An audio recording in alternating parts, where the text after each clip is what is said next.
All right, we are live. So good evening, everybody. Welcome to a special Sunday show that we hope to make a regular thing here on the Comic Art Live channel.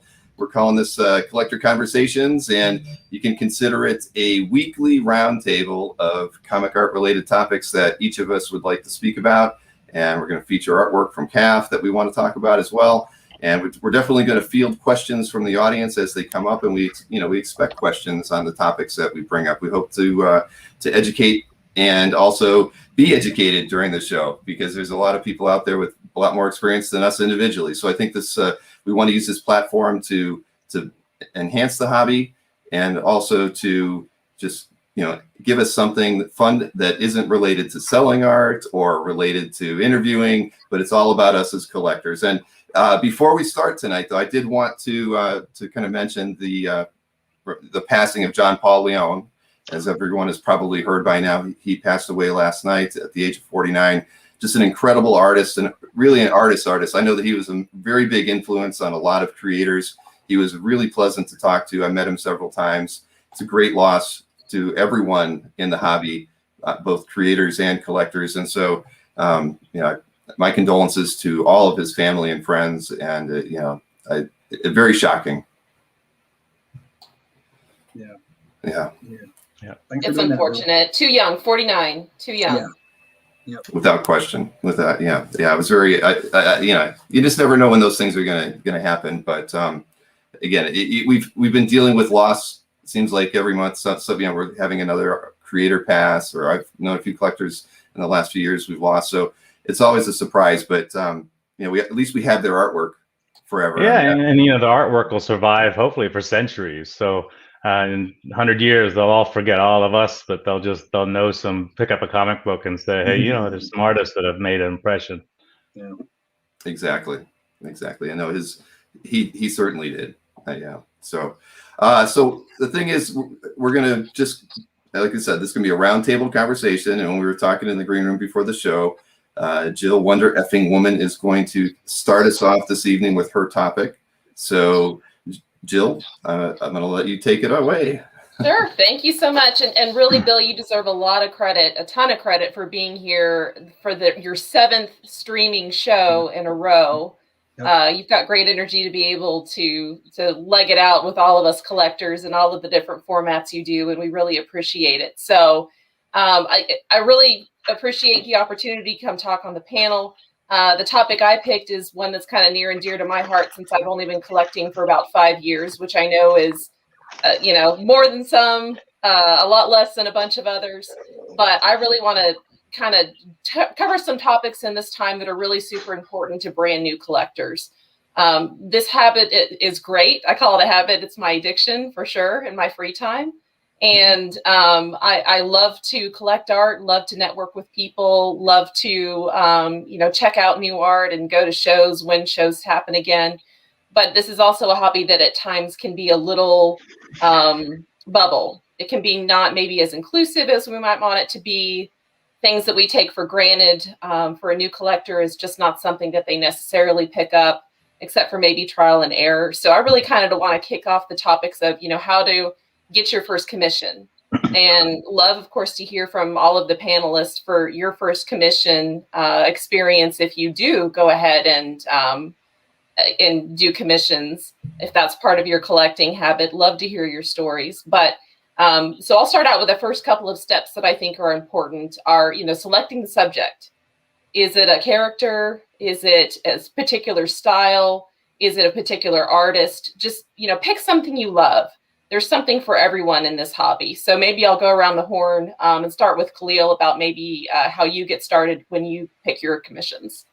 Yeah, so for me, it started out at cons, right? So it was less the ordering of a commission and having it sent back, and doing it more at a show. And for me, it's kind of all of the above. But I think about the particular artist first, right? So I know that there are a handful of people that I would love to get a piece from for me, right? That's the benefit of the commission, is it's for me.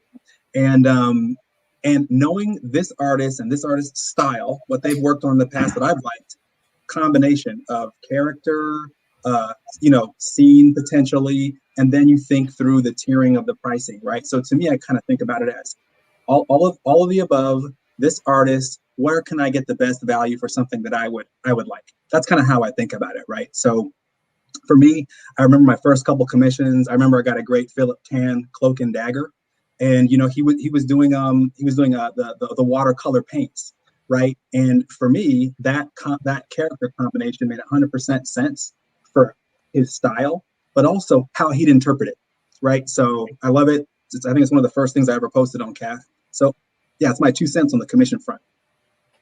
And then how about you, James?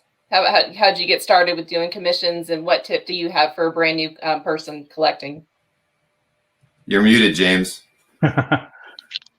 No, technical error number one. Now I'll tell you this. I've been collecting in the original art hobby actively for about five years now, but very, very few in commissions. So I actually consider myself still a newbie in commissions. And for a couple rare exceptions, my experience has been absolutely terrible. I hate commissions for the most part. And I think that's actually good advice for the new collectors too, because of my negative experiences. So if you are looking to get, and actually what I would see is most people that get into the original art hobby actually start from the commission scene first before they graduate into publish art, once they desensitize themselves enough on how much this stuff costs, I guess. I don't know. But setting expectations with the person you're doing your commission with before you go into the commission, either that's financially, that's time frame, that's estimating from a very conservative position what that time frame will be, what type of communication and follow-up, it is all absolutely important. So from my experience, I will not do a commission anymore. I don't care the artist, don't care how much I love them. If I have to do pay up front, I just won't. I'll look at published pieces. So I will structure some type of, I basically see it as an incentive for completion payment, half up front, half at the end. And then whatever time frame they give me, I double it, make sure they're comfortable with the double expectation. And even in those cases, it's bit me in the ass, or it's gone longer than double. Hey, PG-13 show. Much lane. Hey, my vodka soda. So as far as if I would give any advice to newbie collectors, there's a lot of resources from a social media perspective on what artists complete their commissions in a time frame that's acceptable. And so I do a little research on those groups. If you don't know about those groups, ask your fellow comic collectors and join them. I mean, they're open to thousands of people. So, ping the audience and everything, but go in knowing that artists typically, they work on deadlines for the companies they work for, but the deadlines for you maybe stretch a little bit.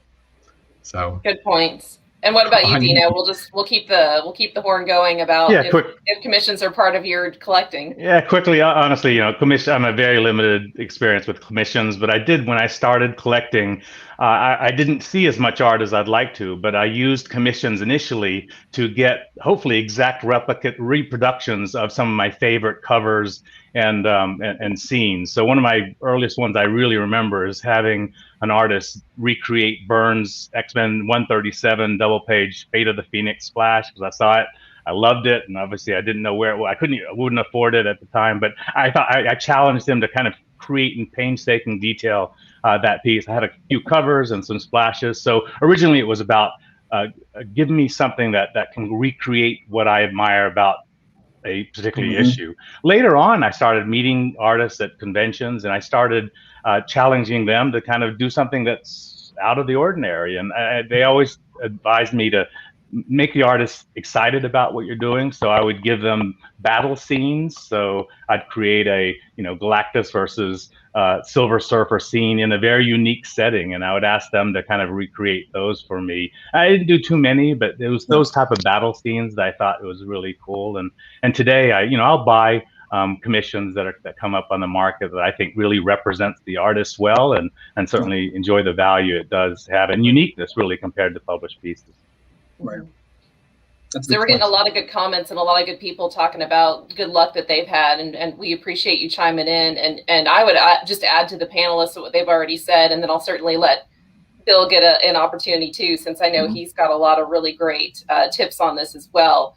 But research is one of my primary tips. Look on, sketch prices in a Facebook group. Look in Instagram. Look at the artist pages themselves. Find out if the artist is on Patreon. You could become a patron of someone and get a commission that way as well. Find out if they are doing a Kickstarter. A lot of these guys that are doing some creator-owned, pieces and projects are offering up commissions as a part of a Kickstarter. So that's just another resource for you to check out. CAF too, right? CAF too. So you see a piece that looks great by an artist you're interested in. Hey, how'd you end up getting this, right? What was the process like? Was it good? Was it bad? So I've done it a few times for sure. Mm-hmm. I don't want to kind of change it too much, but just one quick comment. Jordan mentioned something about like commissions being personalized. That'd be the one thing that switches me back to that train possibly. I saw some commissions you've done, Jill, where, or Mikkel, that has family members involved, or, very, very unique and specific, not just, a cool looking generic character. And that's something where it might get me back on that train. So, kind of seeing what artists would incorporate, kids or family members or somebody you love, to truly make that piece unique and that no one is going to care about if you flip it on eBay. So. Yeah. I don't tend to do commissions and think of them as investment pieces.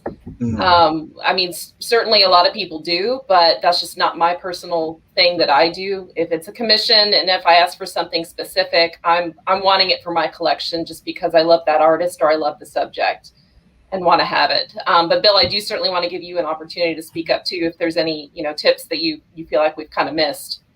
Not necessarily tips, but maybe some stories. First, I wanted to thank Tim Wenhold for his super chat. I really appreciate it, Tim. Yeah, Tim. Exactly. And I put myself in the spot to be covered up by those chats every time I pull up a comment. But early on, I really didn't know what I was doing with commissions. I would just find an artist who was accepting them, and I'd get a few, and usually was disappointed in them, even though I was giving them what I thought was a creative topic, and it ended up just not being very creative. The biggest success one I had early on was with Georgio Camolo. That as an artist, I think he hits every commission out of the park. His work is really beautiful, very Kirby-esque, but he has a wonderful spin on it that's just uniquely his. And mine's a grayscale painting, and it's still, it's what hangs above my monitor. It's my favorite, one of the favorite things I've ever bought. And I love it, and I look at it every single day. So he's someone that I think has just always been a great, wonderful success. So I've had my two bad experiences with commissions. One was, you can't really say it's bad. It was with Dave Cockrum. I paid him up front.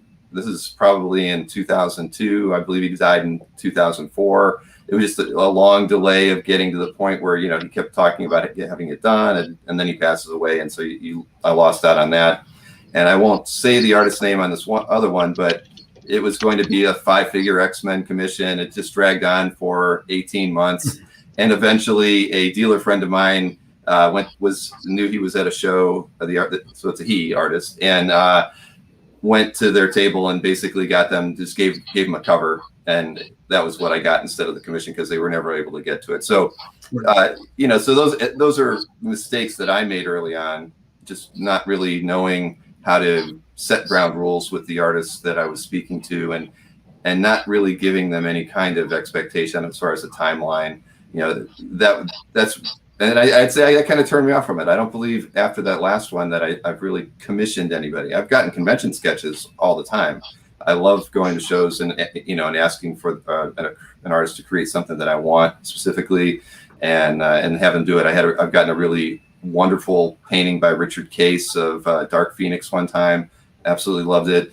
And in most cases, I'm more happy with the smaller ones because there's not a big investment going into those. So getting a convention sketch, maybe if I'm a little dissatisfied, I don't feel like I lost out on a lot. But again, I tend to like to spread that kind of money around when I go to shows too. So whether I get a great piece of art or not out of it, I'm not always. That's not priority number one for me when I'm picking up convention sketches. I've always admired commissions as being the form that gives the highest degree of possible personalization. Just like you were saying, Jill, you can put your family members in there, you can create the scenes, you can actually be a movie director or kind of a comic book director and an art director and say, here's what I want to see. So I think one of the opportunities in posting and sharing commissions is kind of, it tells you a little bit about yourself to other collectors. As they see that, they'll go, you know what, this is Jill's vision, or this is, you know, we have certain themes on CAF like Batman Gargoyle or kind of the trophy wall of Chris Chiara. So those are just expressions of the collectors themselves, which, you know, you can say that, you know, we publish pieces, you can love them, but they don't necessarily express anything personally about you except for your art, you know, type. I think the fact that I can't wait to get them finished maybe reflect my personality. Hey, I can tell you one thing though. I did one of the early commission attempts that I had was through a rep, and I told them exactly what I wanted. And you saying being a director, you know, I over directed to the, you know, and it was a simple, you know, it was a paragraph. This is what I want, and the artist turned it down. They just said, if I don't have the creative freedom to do what I want exactly the way I want it, I don't want to do this. And so they backed out, and it would have been probably even back then about an $800 commission. So that, you know, maybe in 2003 that would have been a decent amount of money. But yeah, the artist backed out. So you have to think about that too. And I know a lot of people have said in the chat, you know, giving the artist the freedom to kind of do what they want and not over direct is sometimes better than being very heavy handed in your request. Well, you know, it's but funny. again, that's what CAF is for. You can research, you know, that particular artist on CAF, see what kind of pieces are out there, and kind of gauge for yourself. Right. You know, is this person doing anything and everything? Are they more focused on particular characters? Do they draw great female characters versus male characters? All those things to take into account for sure. Sorry, Khalil, didn't mean to cut you off. No, not at all. It's funny, right? Because what I did, I have a commission going on right now, and it's you know, I'm a big Black Panther fan, and I don't have a nice image of him versus Doom. So I have a commission with an artist right now, and I actually looked around. He hadn't done a Black Panther or Doom image, right? So I emailed him and asked him. He's like, nope, but I'd really love to. I love those Kirby designs. To me, when I hear that, when I not hear, but feel that excitement, right, coming through, that means, okay, you know what I mean? This is something he hasn't done before. He can get a little pumped up for. Right. I got that sense. So I think that helps a little bit too. In general, I think it's all about the value, right? So for me, I do commissions less because I did it a lot when I was younger. I've got pieces from a lot of the guys that I like. And I feel like as the years have gone by, just like with published, commissions are a little pricier now. And for me, it's a little tough to not necessarily know for sure what I'm going to get. When a published piece, right, you know. Commissions, some I've been super happy with, some not so much. That's just part of it. So let me go ahead. No, you finish your topic. No, that was really it, right? Is just kind of weighing the pros, cons of you've got this money to use and you've got published, you got non-published. I found that I just recently gotten more non-published stuff that wasn't a commission. It was already pre-done, but it wasn't necessarily published. I just loved the way it looked, right? So I've got a question, you know, associated with kind of the new collector focus on the topic. How many of you guys have started with commissions with a particular artist? And I think it was Ruben that made the comment, you know, the interaction with the artist, that allowed you to purchase their published work, you know, easier or before other people because you built that relationship through commissions?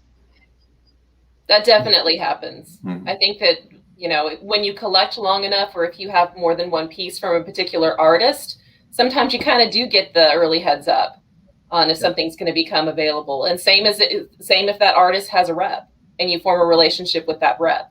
I certainly get some early looks at some things just because I have some rep relationships and artist relationships. And that's something else to let collectors know. If there's someone you really like, stay in touch with them, you know, become a patron of theirs, follow their Facebook page, comment on their art. I mean, they're out there to interact with you 9 times out of 10, which I think is great.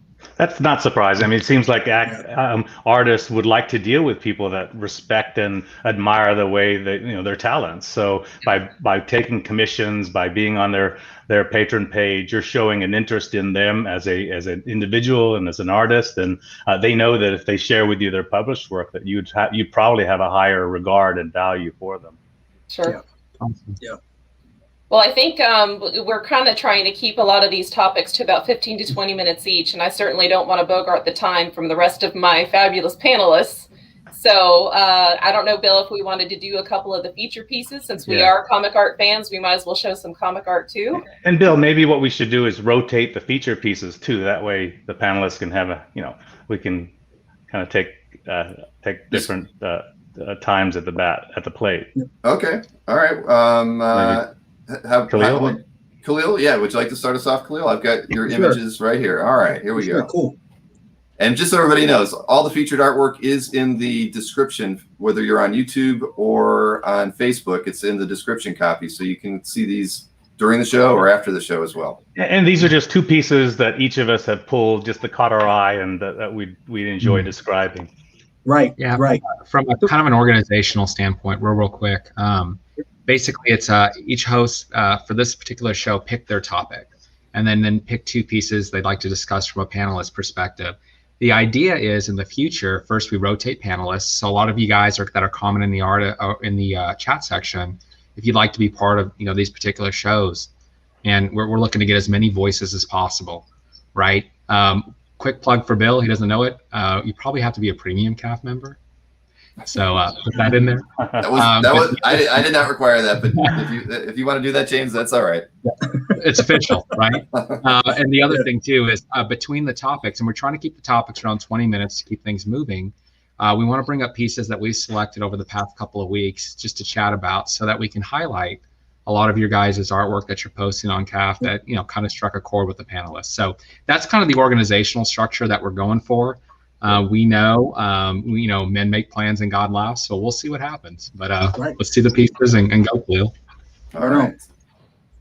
Let's get this one. Yeah. So this first one was posted by the Gweens 2, and Bill, you actually featured it earlier in the week. And, I sent these out. We sent these out before you had done that show, so that was just kind of coincidental. But I know you had to kind of flip the artist on this one. I think it was misnamed, but it is Alex Saviock.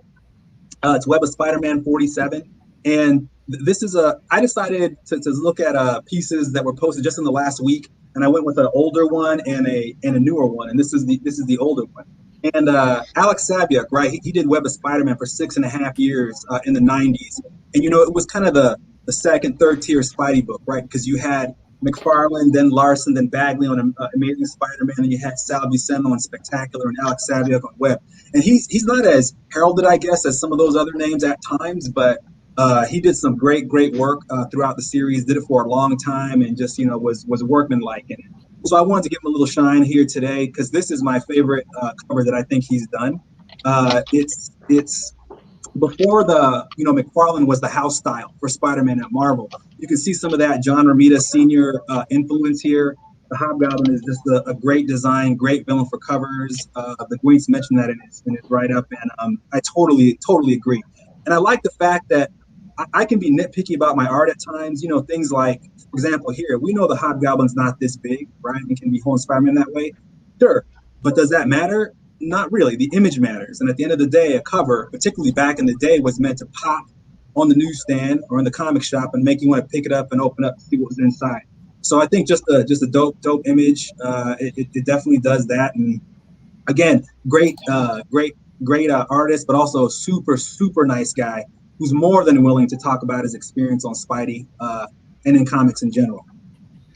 Yeah, I just see the size of the Hobgoblin, fighting Spider-Man. Not literally, but just a representation of the fact that that's definitely a one-sided battle right now.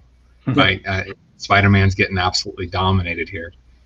But fantastic cover, man. Yeah. I didn't even see this one on CAF, and I see everything, I think, man. So I got to go back and throw a comment on it. Yeah, that's a great good choice. And your second artwork. Yeah, so this is a newer artist, DK Ruan, and he's gotten pretty popular recently for a lot of the pinup-y commission stuff he does in color, and rightfully so. But he's no slouch on the sequential front either. And this is from his recent Shang-Chi run, 5-issue run. And the reason I wanted to feature it is I just love the kind of artistic elements. There's the tonal work, and up top to do the pagoda, you have the white ink against the black. It just has a nice depth to it. There's a mix of I feel like an older anime-ish art, but with with modern American comics too. And this is Shang-Chi donning his new costume for the series. And I think I wanted to highlight it too, because this is one of those pages that I dig, in the sense that you've got a storytelling and a splashy shot. Oftentimes these can be a little less expensive than, a technical full splash or cover. So he's just a nice example of his work. And I think the Shang-Chi trailer just came out, the first one, a couple weeks ago for the MCU film. So I thought I'd highlight this. And what's so also topical, neat is that, Khalil, so topical. Yeah, right. And his costumes actually, from what I read on the comments, got more Chinese elements. The original Shang-Chi costume was more like a Japanese gi look. So this one's got some of those actual Chinese elements, in it. So good look, good page. And I'd ask y'all to check out his work. He's repped by Annabelle Kirby. Nice. Yep, very true. I actually had a friend who's been a longtime comic collector who just hated the new costume that was, at least in the trailer, was very disappointed that the bright red, martial arts outfit was not the one that was selected for the film. So, yeah, you can't please everybody. Well, to me, man, it's not necessarily an either or, right? This is serialized fiction, and these are movies that we're doing. So if you've got a great idea, great concept, give it a shot. I say err that way, because you can always go back. Right? It has to be the source material or nothing. Well, you take the essence, right? That's right. No artistic interpretation. We want, the core is there. Cool. We want the. I want 1970s canon. Yeah, and I agree, Ruben. It would have been dated. I didn't tell that to them though, but I said I thought it looked fine, so not to offend them. Yeah. So we want to move on to who would like to take the next time at bat now, because originally I said we were going to go Jill, Khalil, but now Khalil's already had his art time. So. Hey James, why don't you go? There you go. Sure, I appreciate it. So the topic that I picked is basically how to network within the OA community. And it actually, a lot of these topics that you'll see, new collectors or what Khalil and Dino are going to go through, they're all kind of interrelated. And I think networking is probably one of the most important things someone that can do that truly wants to enjoy the hobby, expand their collection, and do it without kind of crushing the bank. And the reason I picked this up, and my career is focused on sales, and this is what I do every day is networking within the environment. And I've had people make comments before, is like, how do you know so many people so quickly in the hobby? And I didn't even actively seek out something like that, right? So I'm going to go ahead and share a little bit of my experience, and then of course ask the panel, because each one of these people on the panel, I feel, has a very, very good networking group within the OA community, and different levels of networking as well, as far as who they typically interact with. But kind of why I think networking is absolutely important is, first, it makes this hobby enjoyable, right? To get to meet new people. I mean, I'm in Oklahoma, which I kind of love, but how many OA collectors are in Oklahoma? Yeah, that's right, down Texas. Through this hobby, I regularly chat with people, Jill, all over the United States and all over the world. I've got friends from coast to coast, friends in Singapore, Philippines, and France, England, you name it. And a lot of these people, especially given what we've gone through in the last 12 months with the pandemic, I've got true friends within this hobby by reaching out. And so the enjoyment aspect, that makes this hobby just better. Also, networking is absolutely important. You guys know the prices on the auctions, right? They just keep going up and up and up. Through interactions with people, through the networking, people get to know what you like. And if they see you as an acquaintance or friend, help you find those pieces, right? I've got definitely a limited budget when it comes to OA, but I've been able to acquire pieces at what I consider excellent value. A lot of it because the people I'm working with like me, that makes sense, or they've helped me find pieces out there that I would have no clue where to get or grab. And you can still, go the auction routes and just understand, the market prices associated with the auction routes. But a lot of that true value comes from that, private, collector to collector negotiations, trades. And you're never going to know about those things if, people don't associate with you or know who you are. And plus, you build this network of trust to help you make those decisions on when you're looking to acquire a piece. If I reach out to Dino or Khalil when I'm looking to make a significant purchase, I've networked with them. I understand where they're coming from. I understand their expertise, and I value their opinions. So it helps me not to go at stuff alone, right? Yeah. So, my 2 quick points from a networking perspective on how to get started, and then open it up to the group. But the first is, in this hobby, the golden rule is the golden rule. And I don't mean who has the gold makes the rules. That's only at auctions, right? But, when you're interacting with people on CAF or Facebook or social media, just understand, treat those people how you want to interact yourself.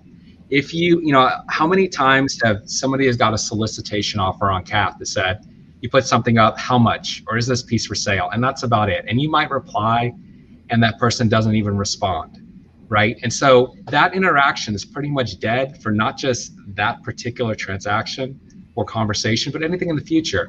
So if somebody, if you reached out to someone to ask about a price of a piece, and you say, hi, Khalil, interested in this, let me know, thank you. And if they come back and say no or something like that, yeah, I appreciate you getting back to me with feedback. Just have that golden rule always within your actions with other members. And the other thing, my point is to get involved. I will tell you that I've met more people and build this social network on CAF for the fact that I comment on CAF or like art on CAF, right? And so, and again, I'm not saying comment on stuff you don't like, but there's a lot of really cool pieces. And there's a lot of people that, CAF is a social, and not just CAF, Facebook, Instagram, it's a social medium. Right? People are posting on there to get some type of feedback or social interaction with the audience. And so if they see you, routinely comment on art that you do truly like, right? I'm not saying fake it till you make it or anything. And over again. And what will happen is you might get a CAF message, or you might get a Facebook direct message, hey, thank you, or something. And then you start building true connections that way. So I guess, my 2 points, treat people with the respect you want to be treated, and go out there and interact, meet people, talk to people, comment on stuff. And you'd be surprised how quickly you start building that network. And it's not a network to manipulate or not a network to take advantage of, but a network to enjoy the CAF hobby. So, that's, kind of my post. Again, Dino, Khalil, Jill. I agree with what you said. I started in this hobby, and I knew relationships were important because of the knowledge was so spread out, and it was a survival tool. But it ended up being one of the best parts of the hobby, and probably keep me engaged today. When I'm on the kind of back nine, so to speak, of my collecting journey. I do respect that. There's an amazing collection of arts and galleries on CAF, but the personalities and collectors behind them are equally, if not more, impressive and amazing and surprising and funny and adventuresome. I travel for a living, for work, and I do know over the years I've found collectors in almost every part of this country, and even in Europe and abroad, that I can reach out to when I'm in the area and be welcomed in, open arms for dinner, maybe to their homes. And it's sometimes we don't even talk about comics. It's about the personal relationships that we can make, and some commonalities that you would never know. I was one of the buyers for one of my pieces on the amateur comics, Dueling Dealers, was from Nashville. So I'm typing up the shipping address, Chuck Arnold, and I'm like, Nashville, Tennessee, and we kind of chatted about Great Escape, my old comic shop, and growing up in Nashville. And you know what, that means all the difference to me. And I continue to learn more and more things about even the people I've known for years on CAF, and that's what makes it really interesting for me. But the networking itself is, I received a lot of help growing up and being part of the hobby, and I'm hoping to be just a good citizen as well, and give advice and help out where I could be helpful. I was like, what are you cooking for dinner next week? We're all there. That's right. That's right. Don't get my cooking skills aren't that impressive. I bet your whiskey cabinet's pretty good though, right? Yeah, but I'm always welcome. If you're ever in Connecticut, reach out to me. Happy to get together and talk hard. So. I just think you shouldn't be shy. Don't be shy. I've bought art off of Instagram, Twitter, Facebook, CAF, Heritage, just meeting an artist randomly at the cons. I mean, just people are very kind in this industry and amongst the collector group, but I think sometimes it's just a little intimidating.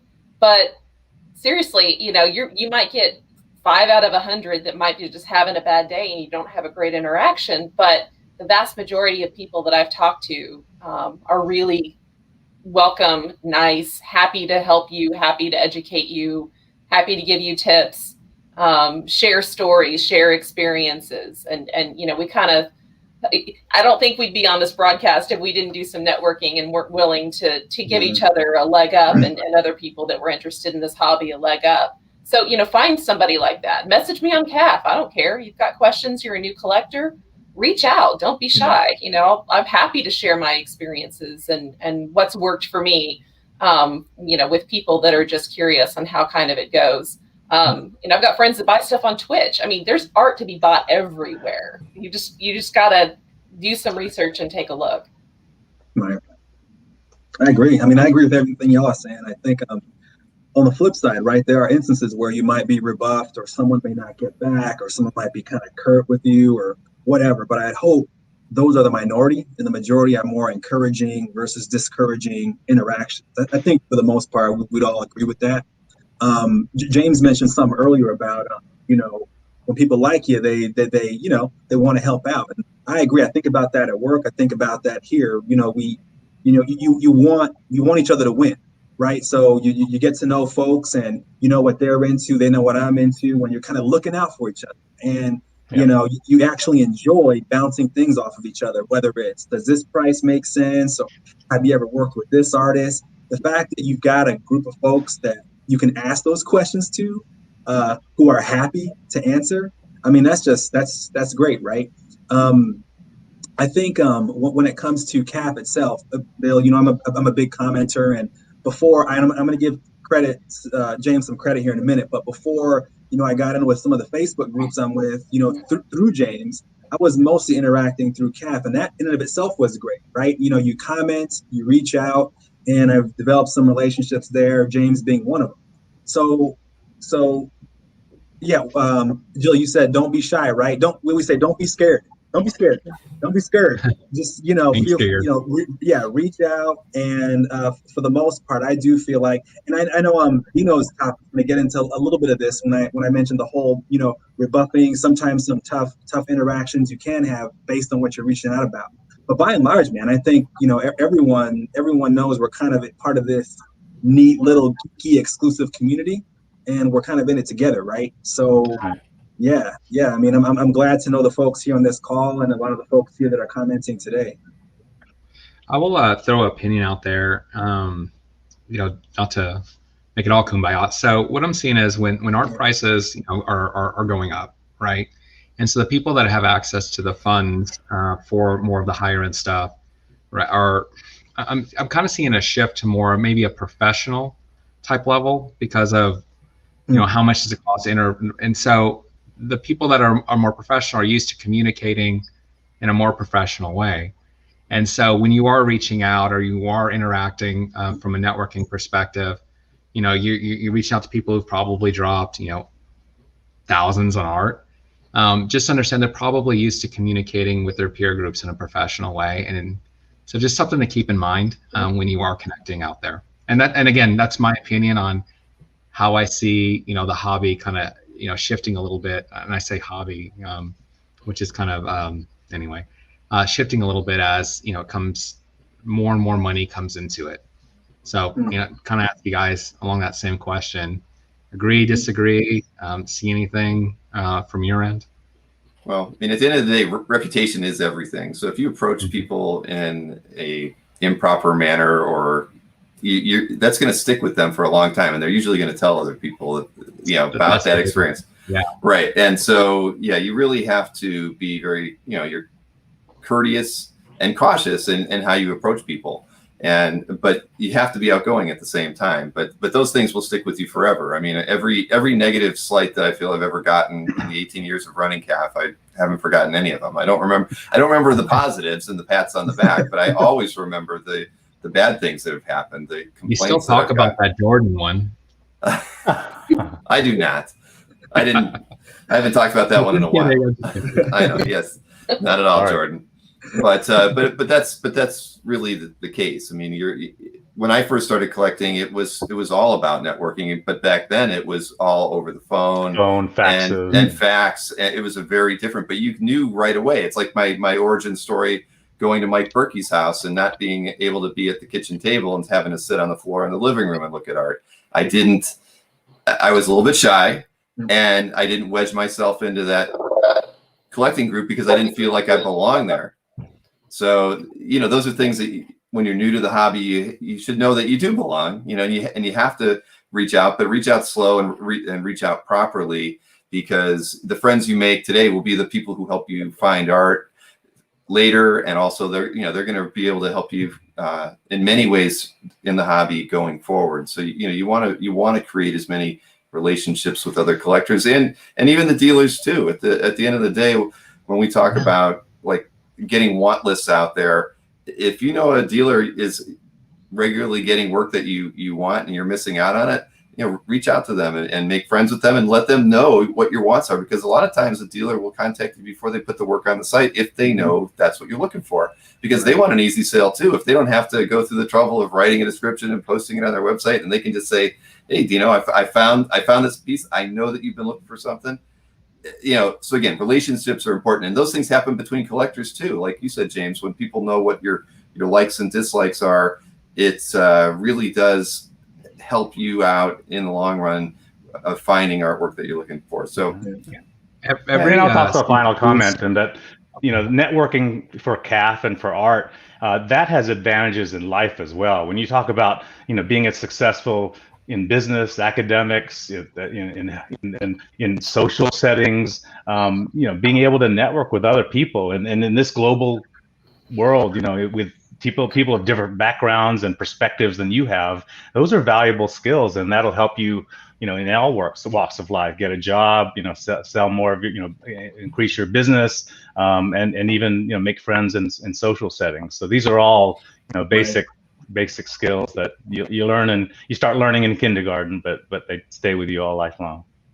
Every single piece on the wall behind me, I got through somebody telling me about it, a friend or someone I networked with. Not a single piece was through any type of dealer or auction. So cool. And so Mikhail mentioned on here attending events. I think that's huge too, right? I mean, I know we haven't been able to in the last year and a half, but my first few years of cons, I'm going to have those relationships to this day, dealer-wise, fellow collector, artist. I mean, that face-to-face, we're on this virtual world, but face-to-face, if you can do it, it's huge. I flew to a show, the New Jersey Con, one year, and I was like, I'm in Dallas, but I'm like, it's a small show, but everyone's pretty neat, so I'll go for one night. So I met Nick Stratus, I met Sean Russo. I mean, I met a number of folks face-to-face, and we got to this day. And it was funny, Nick was like, because I've reached out to Nick before a couple of times about buying stuff. And when I met him, he's like, oh yeah, Kid Giron. Yeah, I didn't know where I might have told you to go pound sand, but you seem like a nice dude. I see your face, and all right, let's talk. And he was joking, but not. You know what I mean? Because we actually got to catch up a little bit. So, if you can, meet folks face to face at shows, great. If you can't, there are other avenues. But the fact that Mikhail said, I think it's a big point if you can make that happen. Agreed, Dan. Yeah, I want to thank Fred, because he likes Dino's shirt, for the super chat, and also for Christopher Daly. Wingfoot. Thank you, guys. Yes, thank you so much. Thanks, Chris. Yeah, thanks. All right, palette cleanser. That's a nice shirt. What have we got? Yeah. Okay, so I'll do my feature pieces if you want, Bill. All right, I will pull those up here. And here's your first one. These are two just really struck my eye. So this is a Chris Pachalo Spider-Man page. I think it's ASM 631, posted by JP. What I love about this page, it's a splash, but it has a lot of action going on here. So just, I didn't even read the story, but just looking at the composition is excellent. You basically have Spider-Man facing this crocodilian monster. He gets flipped up in the beginning and lands on his back. And I like how he kind of comes out of the page, almost like stepping out through the fourth wall. But then the panels underneath, he gets kicked up by the tail and slammed against the wall. And he looks back and he sees another door, and he goes into the door. But you see how Chris puts the doorknob kind of in a way that you can look at the page and you can see it's actually like a door itself with panels and the display and the action. It's wonderfully done. And I like all the splotches and all the extra stuff that he puts in there. You know, my piece from Bacalo is a death illustration. It's very simple and very static. This shows the power of action in his pencils, and I really love this. If you can pan back to me, this reminds me very simple of a page that I own, which is this is my McFarlane's page, and you see how it's again very similar. You got action at top, you spite in the middle, over 2 panels, and then the story takes place through that. And I just think, you know, when you have, like Khalil said, you're buying a splash, but it has so much action and detail. You get the story and narrative of a panel page. I think that's great value, and certainly great execution by a tremendous artist. Agreed. And there was a question on the inker from Mikhail. That was actually Tim Townsend. I think it's Jaime Mendoza. Is it? Is it? Signature up there, yeah. Let me get. Well, I know we've got the artwork on here. At least on CAF, JP has listed Tim Townsend as the anchor. I know it does a great page, and yes. JP should be very proud of it. Good eye on this one. Just really stood out to me. Well, I think the reason Khalil mentioned that is if you look at the signature on the top. Oh yeah. It says is that who you were saying, Khalil? I think it's Jaime Mendoza. Yeah, he uses during this arc there was Mendoza, Townsend. It might have been Livesay, but there were a few inkers on it. Yeah. Well, that inker had to use white paint on the black background, which is again not easy to do well, and it carries off. A lot of chaos on the page, but the composition is very simple and straightforward. Love it. Organized chaos. I actually have a couple of pieces from this very arc. This is some of my favorite work he's done. I got to read the book now. Yeah, but Chalo, he's kind of he's divisive, right, in some ways. So I think some people his stuff can look a little wonky or maybe a little too stylized for some. But not me for all the reasons that you mentioned, right? For the most part, he's just got that organized kind of chaos, craziness in his work, and he's got that stylization. This lizard is like you said, it's crocodilian, like it's his lizard. That's what I loved about it too. It's excellent. Well, and with Chris, and I think me and you had this conversation, Khalil. You know, the same. You know, of course, he's the same penciler, right? But based on the inking, his artwork can look almost night and day depending on who inks it. Yeah, but okay. Again, and I do want to comment back on, you know, breaking the fourth wall. I think is important because when you see this, you almost forget you're looking at a comic page. You're actually seeing an action movie in process, which is kind of cool. That's awesome. He's got those panel layouts, man. Yeah, that's a great pick. Okay, my second page is by Brazilian artist Mike Deodato Jr. It's from Dark Avengers 4, posted by Matt D. And you know, when I saw this, the image first starts dropping out at you, the big T-Rex in the background. But what I love here is really the depth of the piece. I see about 5 layers here. So you see from the beginning, what you have is basically Morgan Le, whoever from King Arthur's, Dr. Doom sends her back into time, and she finds herself being chased by T-Rex. So she's on the first level. You can just see her hysteria.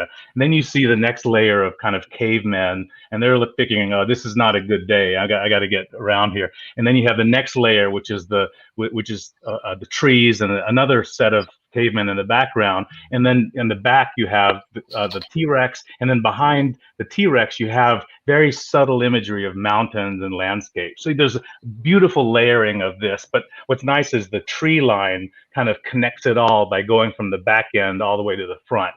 Now, what's really cool about this is when you look at all this imagery and what's going on, and even the guy sitting in the T-Rex's mouth, you're seeing something that's happening in real time, right? So when you remember Jurassic Park, every Jurassic Park movie has a scene where T-Rex chases somebody. The original one, Spielberg actually made it so that they're sitting in the Jeep backwards looking at the T-Rex as they're coming away, and that allows the camera to focus in on the T-Rex. Otherwise, if you're in the scene, aren't you focused the other way trying to outrun the girl, right, so that you don't get eaten?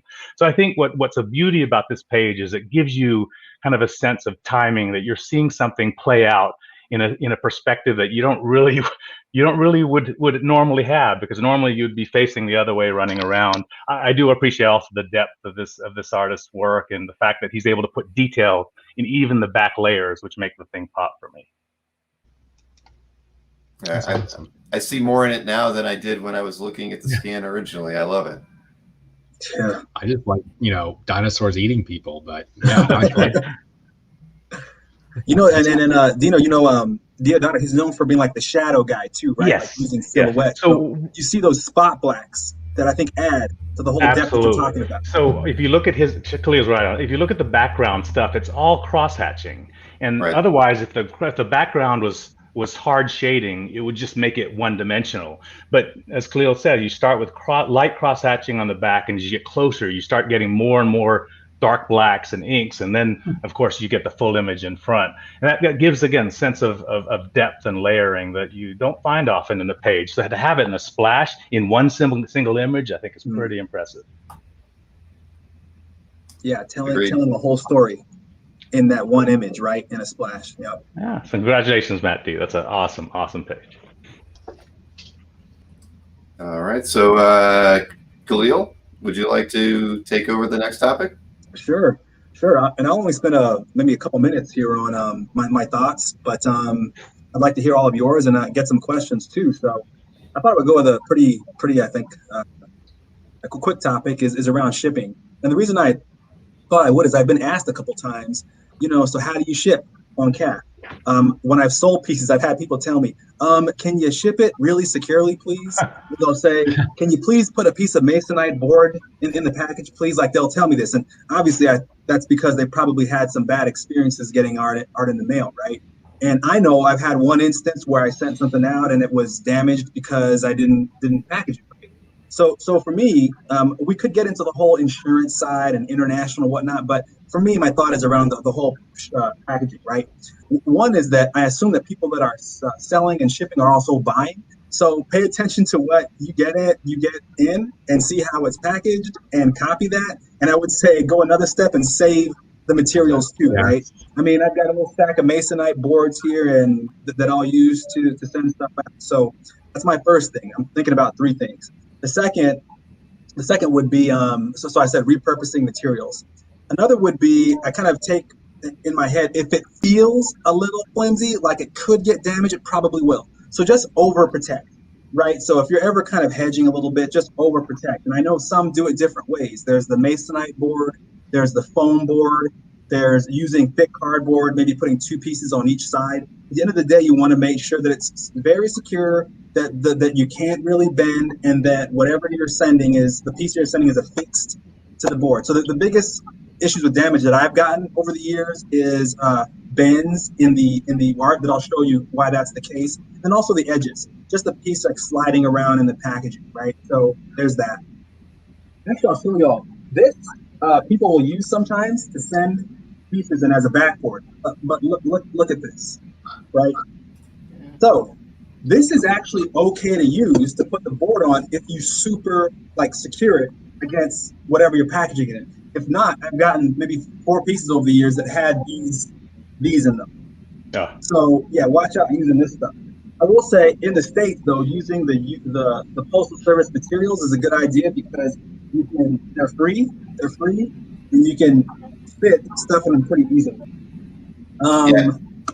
Go ahead. I was just going to say, I agree. Getting stuff from the post, those priority boxes. I know they'll ship you a carton of them. They'll ship them to you by the case if you ask for it. So early on, that's what I did. I would always get 2 or 3 of those cases and mail my art out that way. Usually, but I would double those priority boxes, and I never had a problem with it. But it still always made me nervous because I didn't always use masonite unless I got art shipped to me by another dealer with masonite, and very typically for me would be I wouldn't use both pieces. I would use one piece of masonite, then in between 2 priority boxes. It costs a little more to ship it that way, but I always felt better about it. But I do appreciate the dealers and the collectors that ship regularly in masonite. I know Mark A from Splash Page always ships in masonite. He makes a trip to Home Depot twice a week, and they cut it up for him there. And I've only bought 1 piece from Cam. This is Mark A right here, Bill. It's 2. It's 2 masonite boards, right? Yeah. Well, yeah. I always wondered where I've always shipped to masonite because I have so much of it from buying. Right. I always wondered where they actually bought it from. Yeah, you go to Home Depot. You go to Home Depot and you tell them to cut it up. But I do everything like Khalil. talked about. It's about avoiding bends, avoiding the blunt corners. But lately, I guess since COVID, I've been adding moisture protection as well. So I got a few of those 2 mil Mylars, slip it in that first before putting it in a 4 mil. And that way, you know, with these packages being left outside sometimes for hours, if it's a rainy day, you don't want any of the chance that moisture gets in, even in a secure package. To get, so if you don't use Mylars, maybe you can even, you know, put tape on the top of the Mylar. Just make sure it's not going to get through. So I just added that, but otherwise that's good advice. So I'll continue to love from Mark Hay for sure. I can go pick up stuff from him in person, but I see all of his gear and materials and stuff in the back. But the other dealer that I would give a shout out to is Annabelle Kirby, because she always uses Masonite. And the other really thoughtful thing she does that I've not seen anyone else do, she takes the piece of tape, and it's a painter's tape, so it's really not going to stick to anything, and then they bend over the edge. So you have a pull tab to get that tape off, because you guys know we get all this tape, and a lot of folks use packing tape, and it's great. It keeps it secure. It just, it's devil get off. It's just, and the other thing that I really like to look and see when I get art shipped, and Jason, I saw your comment. I had a art casualty literally this past week. And what that particular artist did wrong, I'm not going to name names, but the envelope was basically the same width as the art.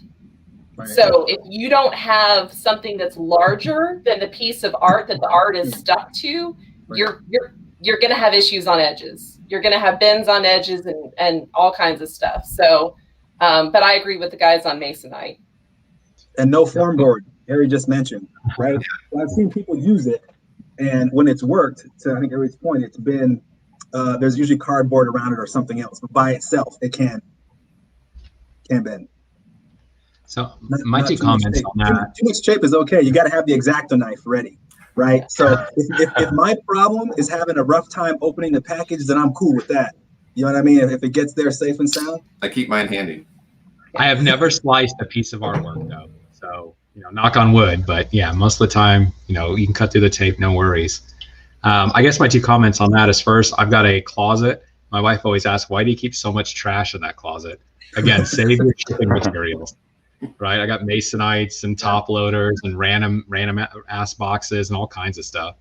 But, you know, Mikkel mentioned a comment, and I've gotten some pieces from him, or ML, and it kind of goes to the networking side. You don't have to do it, but he personalizes when he ships.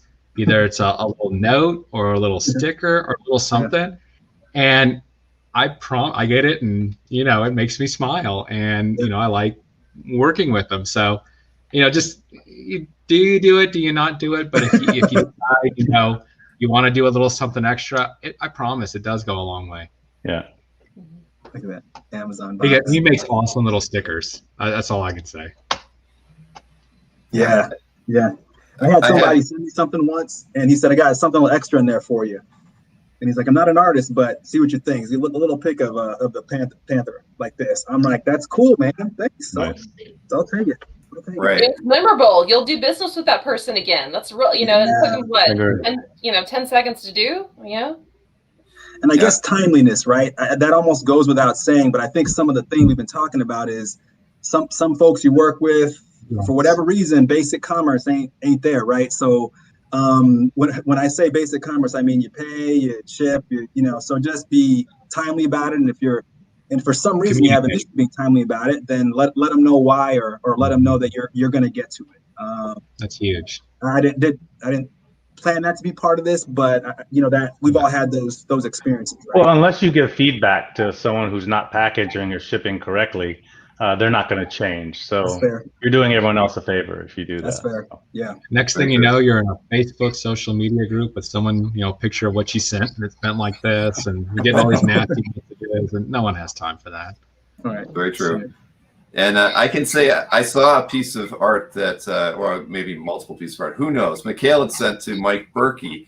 Mike was more impressed with Mikhail's packing than the art that was inside of it, and so much so that he had to send me a picture of the packaging because it had an image of Spider-Man on the outside climbing a wall, and he was like, Bill, you got to animate that and put it in Dueling Dealers. It is so awesome. And he asked me about that every week now because I haven't done it yet, but I have the images. And one of these days, Mikhail's packaging job will make it into Dueling Dealers because he was so impressed by the packaging and just the presentation of the package when it arrived.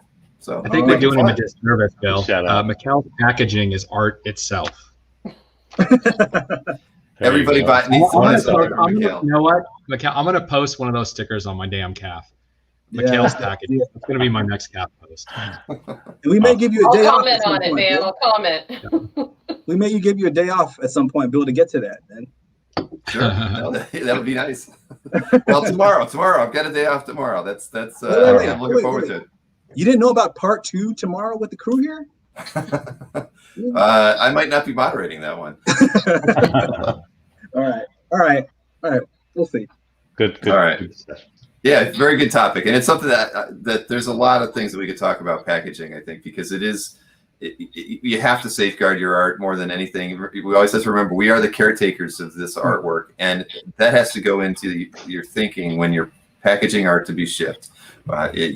It's tantamount to making sure that the artwork survives because not everybody can afford to take something to a restorer to get problems corrected after they've happened, and folds are can be difficult to get out of a piece of artwork. I mean, I've gotten a few pieces like that with slight bends, and I've been fortunate. But I've heard of other stories where you just can't fix a crease like that sometimes. So always take care, please, with the artwork. And it hurts emotionally when you get that package in the mail that's bent. You know it. I just ruined your day. Don't ruin someone's day. Package well. My PSA. There you go. Brighten someone's day. You want to brighten, yeah. With a little sticker. All right. So, Jill, would you like to present your artworks? Yeah, let's go. So there's been a lot of Marvel love. Yeah, so there's gonna be some. Yeah. I'm gonna do a little DC love. So this particular piece, okay, I see you, Joel Thingvall, out there. Joel Thingvall has buku awesome like Wonder Woman covers and pieces, and this one is Wonder Woman number 311. And it's Ross Andrew and Giordano doing it. And the reason why I picked this one is that, this version of Wonder Woman is really the Wonder Woman of my youth. That's the Invisible Jet style that I love. Love the lasso inclusion in there. I realize that all the recent movies have her doing sword and shield. Well, 1984 just had her do lasso, but she's seen more and more recently with a sword and shield. But traditionally, she fights with a lasso. So I love seeing that, the spotlight on the lasso in here. Great. Thanks, Daryl. Great, background that you see in the bottom left corner with just like a cool cityscape. And then the other thing that I really like about this piece and what keeps it memorable for me is that I always love something that's really classic, but maybe with something a little quirky at the same time. Those little gremlins. I mean, how many times have you seen those little gremlins on really much of anything? So I just love this piece. The composition's great. The pose is great. It's the costume version that I most identify with, the plain version I most identify with, and the lasso kind of illustration that I love. Yeah, I didn't realize it was the invisible plane at first until I realized those gremlins were standing on the wings on the other side. Yep. Yeah, man. Yeah. So this is her invisible jet and kind of the late 80s sort of time frame is when this stuff was being done. Yeah, and DC is great about adding a little quirkiness, right, to a lot of the images. So I agree that's definitely a nice touch with this. Mm-hmm. I like that cityscape, and then the orientation, right? I'm always when it comes to covers and splashes, always looking at the perspective. You know what I mean? And that's the orientation on this is pretty nice, and it makes you kind of have to think a little bit and look, like James said, right? It wasn't super clear that was the plane right there. Yep. Yeah, I love also that she's not. I love sometimes to see female characters that aren't smiling. Because women can be tough and angry and, powerful as well. So sometimes I look for pieces of art where, the female character is in fact not smiling. And I think this is a great example of that too. Like she's holding on for dear life, guys. So, I mean, it shows in her face. Yep.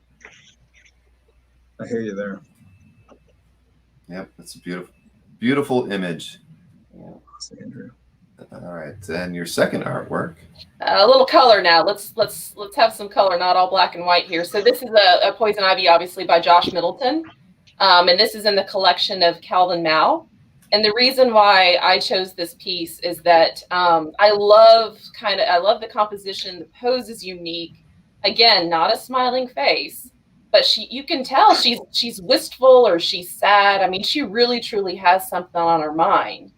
And so what I loved about this piece was that it wasn't traditional. It's not a cover. It is just probably a commission that Josh did, but it's certainly, in my opinion, cover worthy. Gorgeous. Yeah, with the pose and the great colors and that green on green on green really works with the contrast of her paler skin and just, she's probably just not, immediately recognizable as Milton. You can tell she's just maybe not having a great day, and that's okay. So that was kind of the quirky part in the art for me, was the pose too. Kind of reminds me of something like it was pulled out of a 60s or 70s Disney animated movie, right? So I can see like the Sword in the Stone or something, and that kind of animation. It's a beautiful piece. And the colors pop like a animation cell, but this is painted on board, which is more impressive. Yeah. Yeah, for sure. That I don't have a Josh Middleton, and so this is like my vicariously living through somebody else because I want one so bad. Yeah. It's got that Poison Ivy with her design, right? It's got that great color juxtaposition between the bright red and the green, right? So that's clearly here, and you can see the little pop in the nails too. But what I'm also impressed with is just all the hues of green, right? Yeah. It's subtle. Like you can't obviously kind of call out this green, that green, but there's a lot of it there. That's always cool to me when it comes to pieces that got a lot of one color in it. He just manages to, you can still tell, kind of has a background, a middle ground, and a foreground, and he does it, it looks effortless. And the spotlight on her face, how her face and shoulder have highlights on them, where her hands and wrists and forearms are more in the dark, because clearly she's in, the deep, deep woods where she probably is looking for a little comfort because she's kind of Mother Earth incarnate. That's awesome. That's great. The face is gorgeous. Yeah. Glad y'all like it. Yeah. Great choices. You're on mute, Bill. Oh yeah.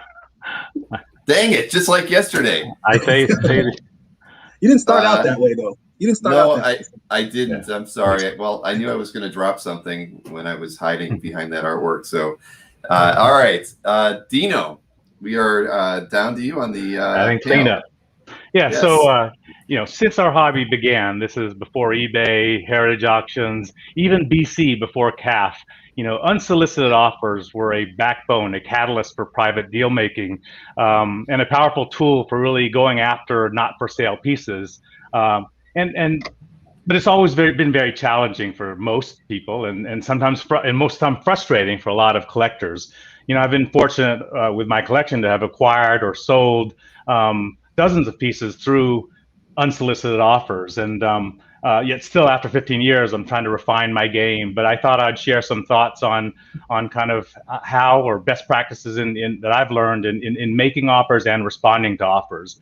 Also, like to say that while I continue to welcome inquiries for my pieces, the reality is only 10 to 20% of inquiries become offers, and even a smaller part of those actually lead to deals. So this is just all about being part of the hobby in my mind. And but one thing we do want to make sure is we've also identified frivolous offers as one of the reasons why some collectors don't even post on CAF or don't even be on CAF at all. And so it's something that I think by sharing some ways to make it more effective and a little bit more fun for folks, I think will make it a little bit a better tool for everyone trying to build their collection. So how do I start? Well, I'll say that basically I was thinking of this, I think there's three core elements that define a well-crafted, successful offer. The first is a compelling offer should be above perceived fair market value. And it's surprising because a lot of of new collectors and a lot of collectors actually just can't understand or fail to get this as a key point. A buyer is targeting a specific piece. They have to recognize that the owner of that piece certainly doesn't want just to sell for market value. He or she could easily sell other less important pieces in the collection to kind of come up with that money. So in order to compel or entice that owner to part with that piece you're looking for, you have to give it. Your offer has to stand out. And again, when I say above perceived fair market value, that's how you get the attention of somebody whose piece you want to buy. And we'll get more on kind of personal value later, because I think it's an important concept I'd like to dig into. So the second thing is the premium to fair market value has to take in consideration what I call personal value. These are the personal attachment that owner has, whether it's nostalgia, aesthetics, or they've owned it for 10 years, or it fits their collecting theme. There is an implicit understanding, in my view, that every piece in your collection or every piece that you bought, you've implied that you'd rather have that piece than cash. You know, if you're going to buy a $200 piece, there's some personal value above that $200 that I'd rather have the piece than the cash. Which goes into saying that there's some personal value there. And as a consultant, I wouldn't be doing justice. I didn't give a chart, but in a sense, personal value is the positive association you have with the art than what your fair market value is. And I would argue that the whole premise, the whole goal of collecting is to maximize your personal value for your given budget, whether you're buying $250 pieces or $250,000 pieces. So again, if you're trying to ask a seller or an owner to part with a piece, you have to recognize that they have personal value, and you can learn a lot by looking at their how their description in CAF. Is it a featured piece of theirs? Does it fit with their collecting focus? What is the significance of the piece relative to the other pieces in his or her gallery?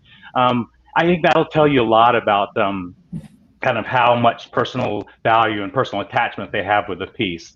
And the third thing that makes a great and compelling offer goes back to what James and Khalil and Jill have been talking all along, and that is kind of, it should be very customized. It should be personal.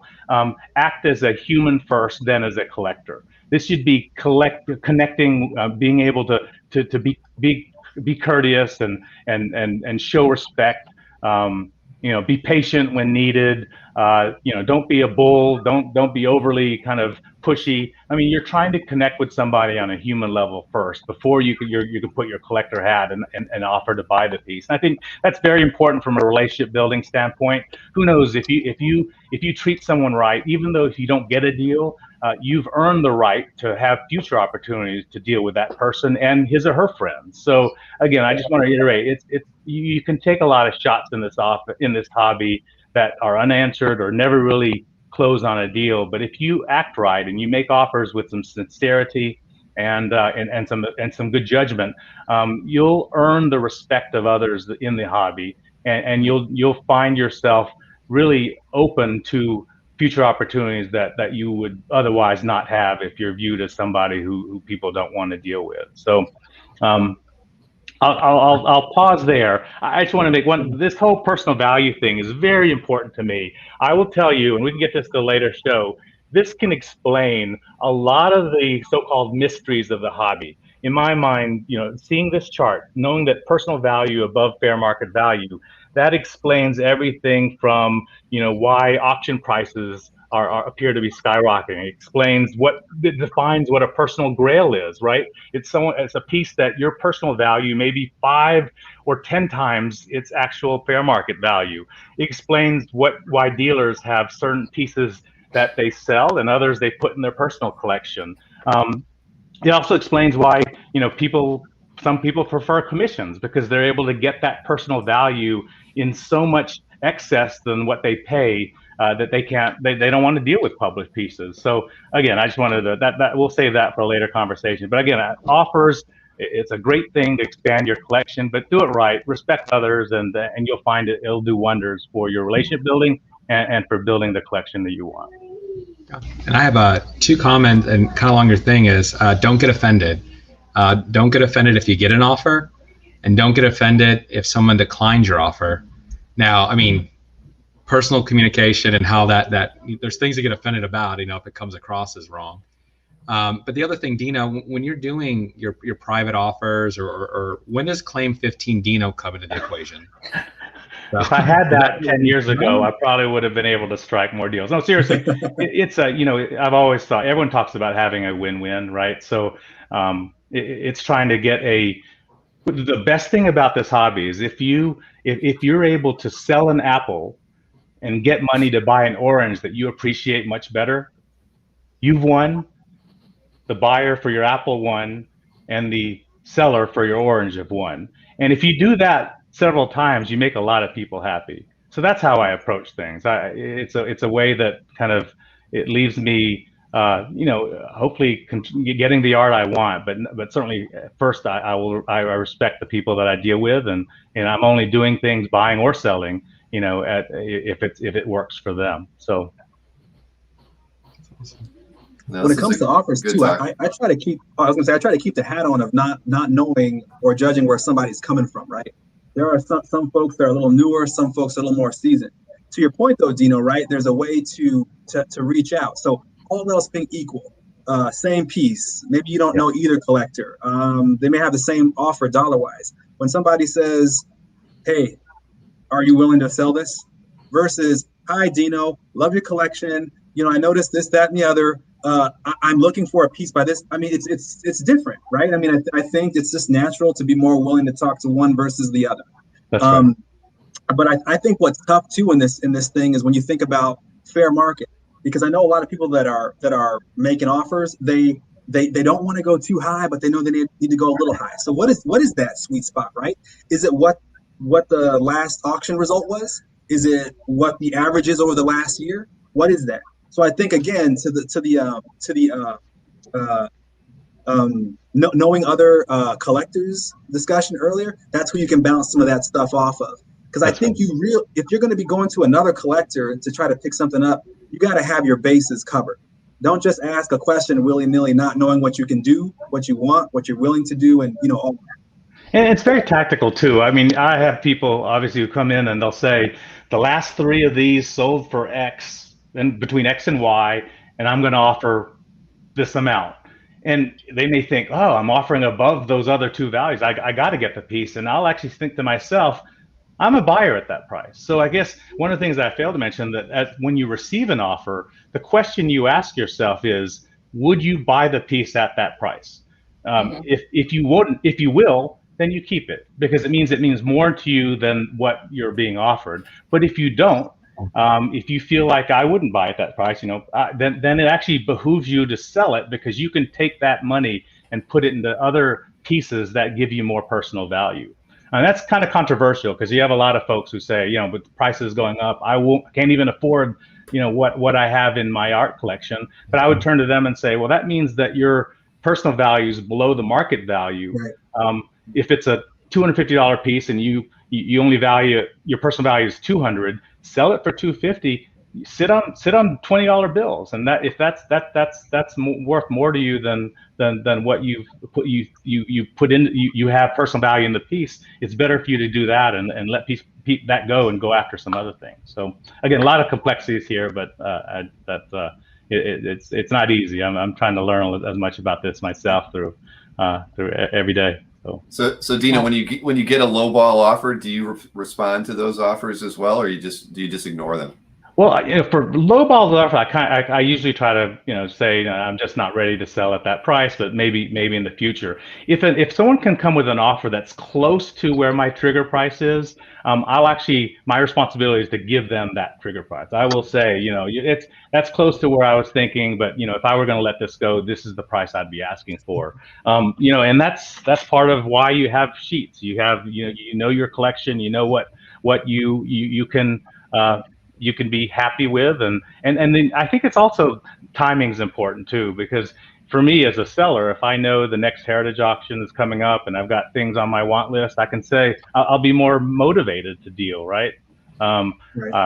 it's all a matter of kind of picking the right time. And again, if it's a compelling offer, I'll always listen to it. And I hate letting pieces go more than anybody, but I do recognize that there are some opportunities to buy some other stuff that wouldn't be possible if I didn't let some pieces go. I know personally, when I interact with authors coming into me for my collection, and this is something from a comfortability standpoint, I do check out that person's calf, right, and see if they have any recent activity, or if they have certain posts, or if they have any posts whatsoever. When I go in very, very hesitant or guarded when I get an offer on calf for someone who has no pieces or a single piece in their collection. So it kind of goes back, being active, or even if someone has never, commented or, anything. So, and it kind of puts you on guard. So that's just kind of goes into, be active and good things come of that. Plus, you need to post your chart on calf. I'll make an offer.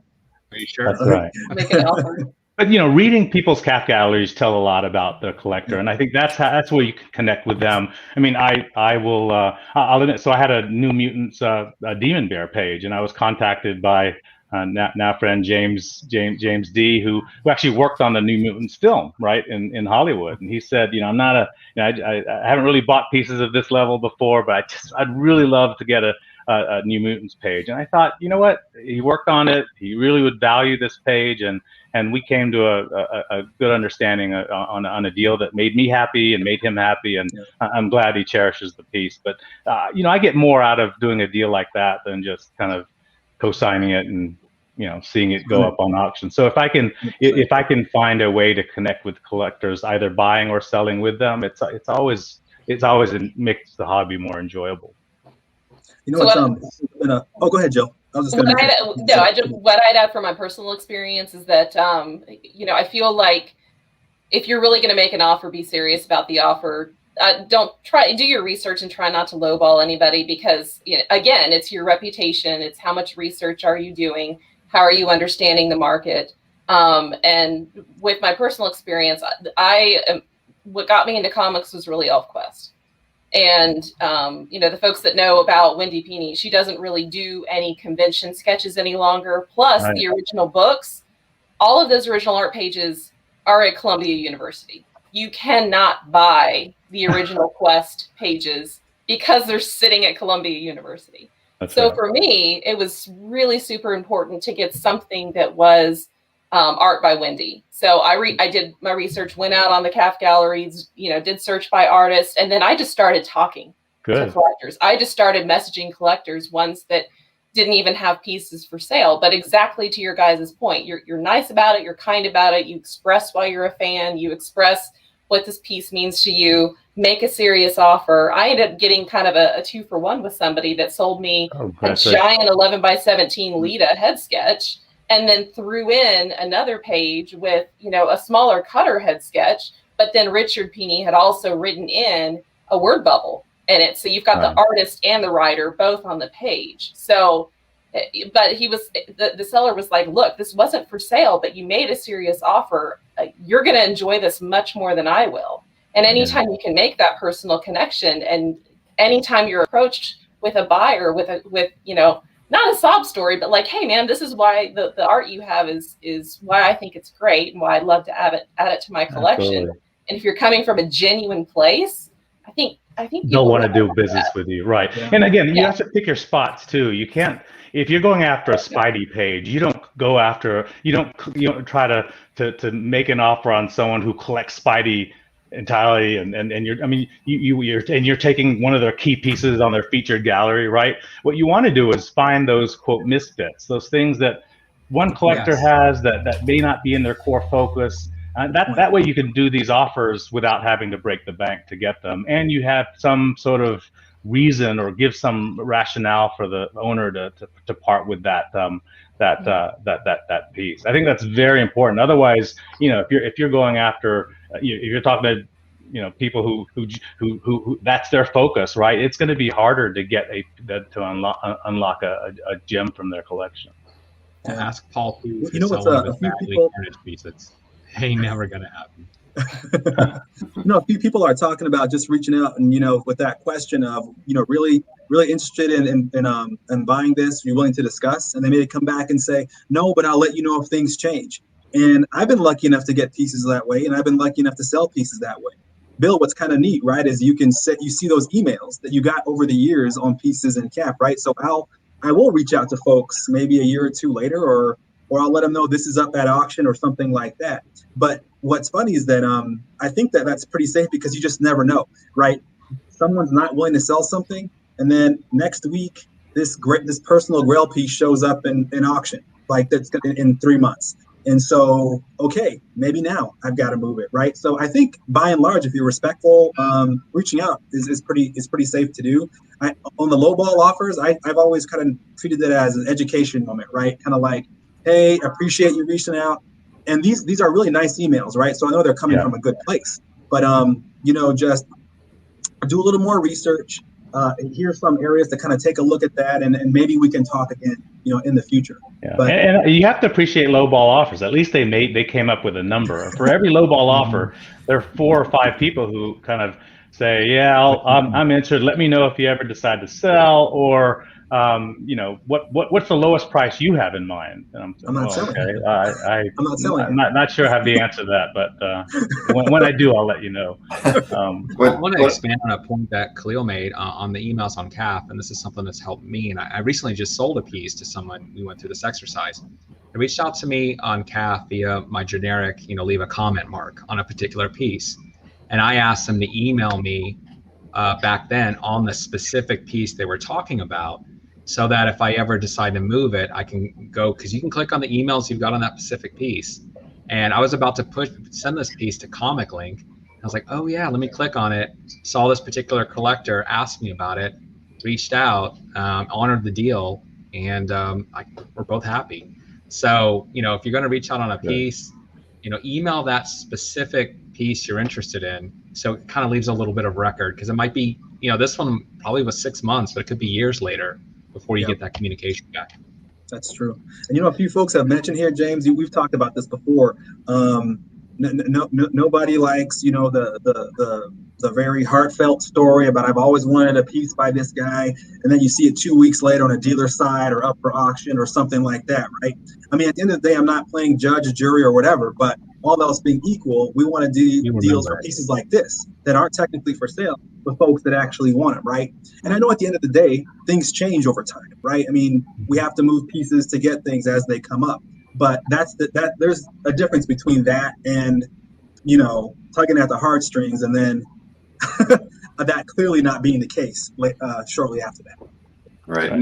Nick Barucci mentioned on Thursday when I interviewed him that he had inquired about a piece of art that had been on CAF for about a month, and the owner of the art said it wasn't for sale, but a year later ended up contacting him and offering it to him. And Nick knew that they had to have had multiple offers before his, because it had been on the site for at least a month. And so he asked him, why did you pick me? And he said, I just liked the way you made the inquiry and you didn't pester me after that. So making an appropriate offer and not hassling someone who's not willing to sell at that time is the best approach, because I could say one of the most requested features on CAF that I have yet to program, I'm not sure why I'm getting this feedback, but I get asked, can you block users? Because people would love it when somebody's just, weekly sending you an email requesting that same piece, and will you let it go?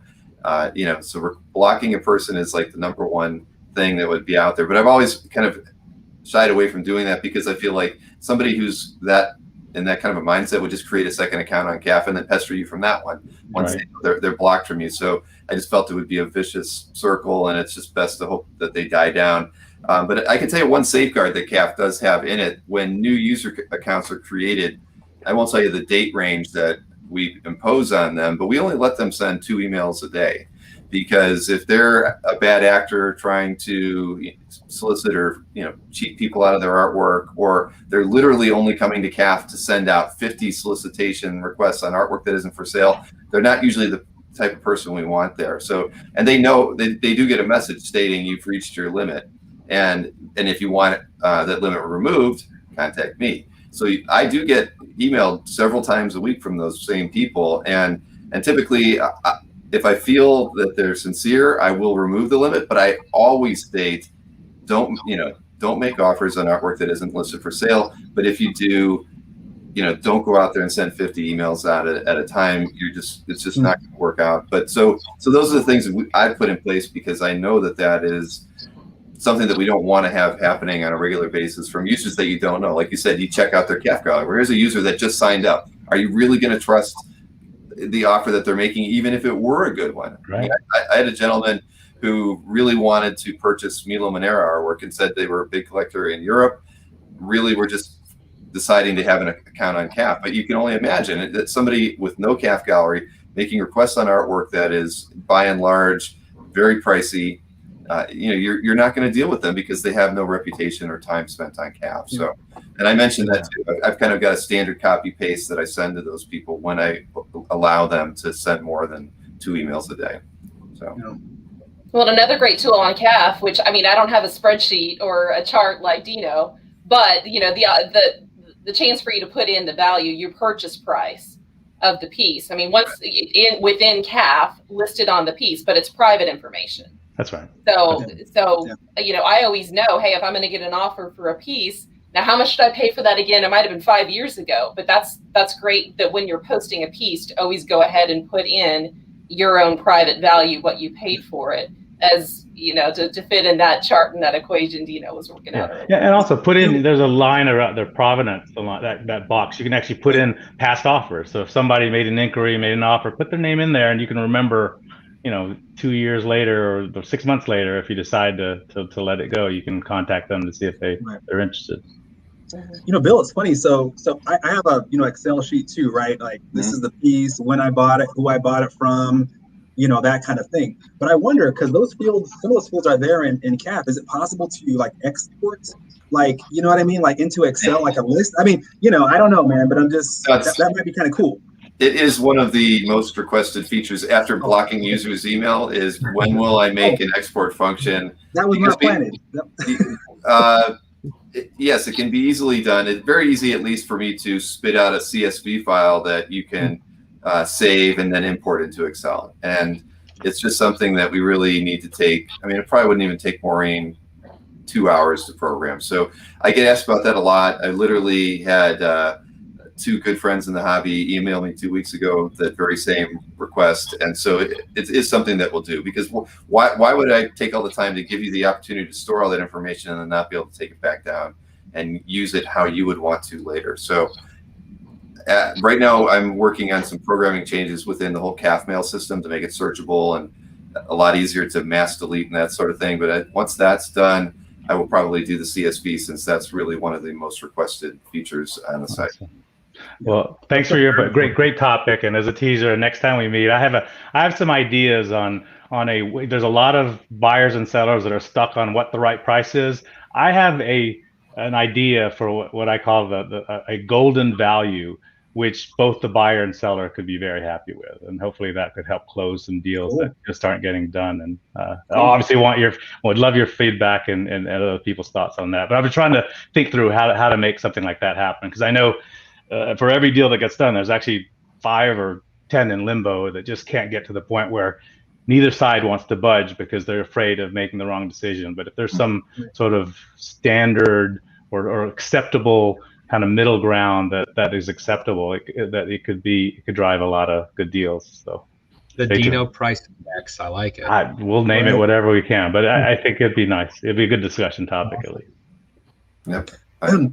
A couple comments tonight, right? So when we're talking about shipping, people were talking about insurance, like USPS, FedEx, international, and someone just asked exchange rate, from buying overseas. So I'm not sure we got answers, but I think that's something we can kind of definitely get into a bit later on.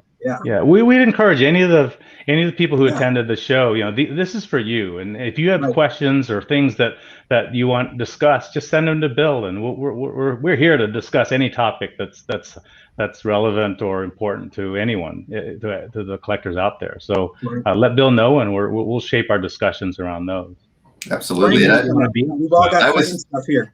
I've been taking notes throughout the whole show. Every time I saw somebody mention a topic, I've been writing them down. But yeah, absolutely. Leave a comment on this if you're on YouTube afterwards, or if you come back to it later in the week with ideas on topics that you'd like us to discuss. So, or email me directly, bill@comicartfans.com. I'm happy to kind of share them with the group, and that'll help us shape future shows. And again, we're going to do this show every Sunday at 9 p.m. This has been enjoyable. I love the engagement. It's why I wanted, when I was talking with James, I said, a collector show would be really fun to have on the network, because right now we don't have anything like that. And with the amount of questions that I've been getting from new collectors since we've been doing the Comic Art Live channel in general, I knew that this would be a really well-received show. And, again, we had well over 100 people watching the show this evening with very little promotion. As you know, I really didn't get it. And thank you for joining. I know Sunday night isn't optimal, Yes. but you guys, it means a lot to us that you joined. Smash that like button. That's right. Exactly. Subscribe, subscribe, comment. Yeah. I will say, kind of the original concept was, and not for the first show, we wanted to pick the topics, but, Bill will coordinate a list and possibly put it on Facebook for polling, so that you guys have, kind of direct representation of what topics are rising to the top, and, we'll kind of pick from the polling topics. So you kind of get that direct feedback. Yeah.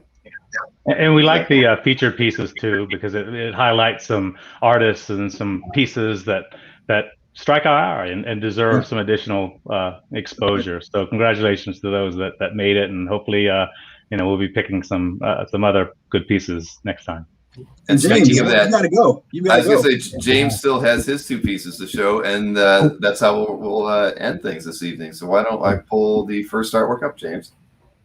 So my descriptions won't be as elegant as Khalil, Dino, or Jill. It's just Wolverine, Hulk, and Wendigo by Rob Liefeld with full of feet and hair. That's freaking amazing. This is my buddy Don, or JN80's collection, and he was super, super psyched to grab it. Yeah. I was super, super psyched to see it posted, and it's just a piece that, I love all 3 characters. I love the situation. So, it's just something I wanted to highlight. And the technique, there were some questions regarding, whether or not, Scott Williams implemented these techniques. And I know John connected with Scott directly, and it's like, yeah, man, that was me. I was kind of trying something new that I never tried before. And so it's not, only a pretty awesome piece, but it's kind of unique kind of style from, a very, very famous inker. Yeah. And I love that. Look at that's the Watcher in the background, and the Watcher's cloak actually creates the mountain-like scenery in the back. That's so cool. I didn't even notice that. Oh, that's awesome. Oh, wow. I just like all the variability in grays that do a great job of bringing things to the foreground or pushing it a little bit further back into the background. I just think that's really great that they mastered that. Yeah, and the feet are fantastic. And I love Rob's work. hell, I bought 501s based on his commercial. But this is pretty awesome.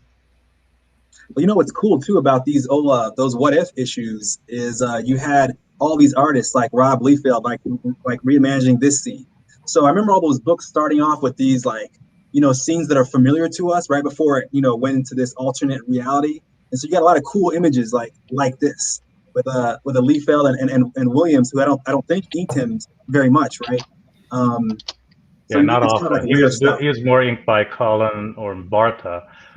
But also the technical difficulty of this inking is that gray, the darker gray, is zipatone.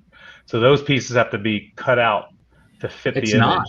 It's not. Oh, that's gray. No, that was a topic when I talked to John about. They even thought it might be as well, but it was just some meticulous inking technique that Scott tried, and they thought it was zipatone at first as well. Yeah, but is it looks like them.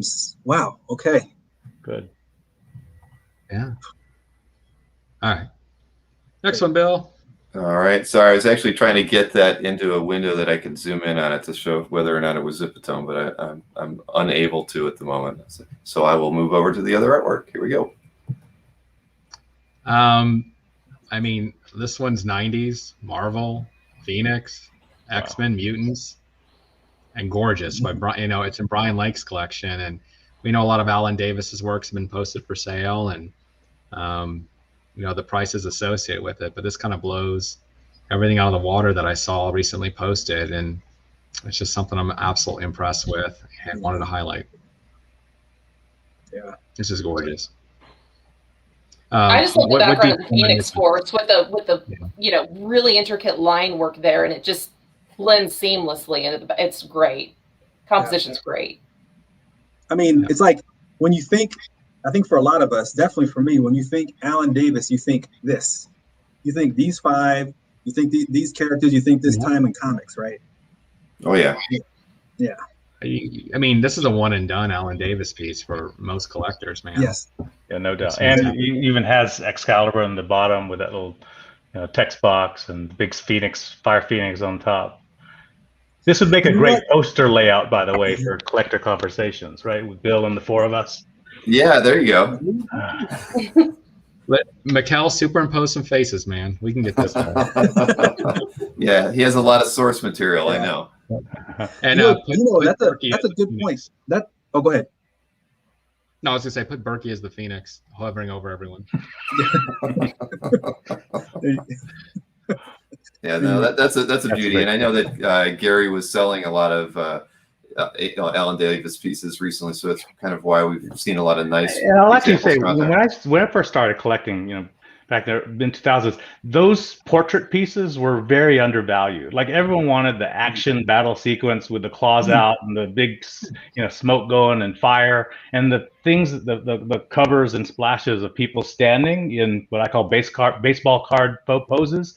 Those weren't really as valued, but now they become more iconic, and they kind of have a sense of, calmness to them that I think make them really, really enjoyable. So, and they frame well. That thing would be wonderful to display. Oh, yeah.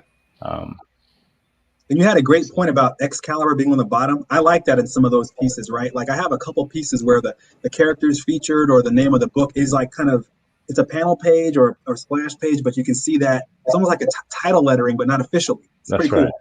And also, like in splashes that without the lettering, you actually get the most art over everything. Like covers, you have title, you have splashes, you have stats on it. You have the title splashes with the indicia and everything. But when you get an end splash that's full image, top to bottom, side to side, that's the most art you can get on a page. So great value there. Yep. And usually, I mean, those are like the climax or exclamation points of the book. Teasers, everything. James, did you say that was for sale? Make a lowball offer. No. No, I was going to say it's probably not available anymore after showing it. It is not, Cleo. It was in Brian Lake's calf gallery, and I don't think he's giving it away anytime soon. No. A recent acquisition. Okay, yeah. Well, NFS means negotiate for sale, so get those offers ready. Man, he won't tell you the NFT for it, though. Oh no, that's a topic in and of itself. But Dino, you do have to write a book. Dino, you've really, NFS. I'm having fun. Well, as a teaser, this is what my topic that I wanted. I was going to show the 4 archetypes of collectors. There's the fisherman, the hunter, the surfer, and the climber. And next time I'll take you through kind of what each of those mean and what their strengths and weaknesses are. And I love that surfing dude, man. Yeah. I like to have fun with this stuff. So is that Jordan the surfer? we'll get to that. But thanks, Bill. This is awesome. And James organized this all. So that's right, James. Yes, thanks, James. Thank you, James. Thanks. These are one of our goals was to keep it quick and efficient and get you guys out of here on a Sunday night. So you got it. Thank you all for joining KG and Company tonight. It was a great evening. We're still thinking about the name, right? We're still kind of it's a work in progress, a name in progress. So, but I have to thank let's see Timothy Wenhold, Ron Lim, Christopher Daly, Fred Chamberlain twice, and Jason Coase for doing those super chats tonight. Obviously, it goes a long way to helping support this channel. As everybody knows, I'm bringing on a new hire at the beginning of June that's going to help me with production, and a lot of the design work that I have always is on my plate. And it's going to help me do a lot more which is it just means a lot to me that you guys are supporting the channel to help me get to this point. So thank you. Have a good night, guys. Enjoy your week of work or week of retirement if you're there already. Happy collecting. Stay safe. Yes. All.